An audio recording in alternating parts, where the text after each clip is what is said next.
surely I think some of those really low marks were due to them just maybe not a fan of that item. No disrespect to our kaiwhakawā from yes. this year, but when you have judges who are taking marks off in the reo for elongating a vowel that doesn't have a tohuto, or maybe not, then what happens, where's the poetic license in there? I think we need a system, or we need to be, as a people, as kaihaka, as tutors or whatever, as people, we need to be okay with judges just saying, I didn't like the song.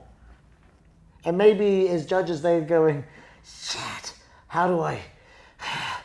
I say that these guys, the song I thought was dumb, but kauri koe I wiri, 97, Why can't,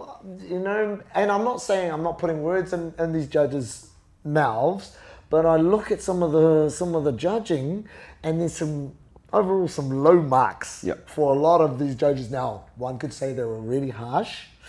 and again, they're damned if they do and they're damned if they don't, but surely I think some of those really low marks were due to them just maybe not a fan of that item.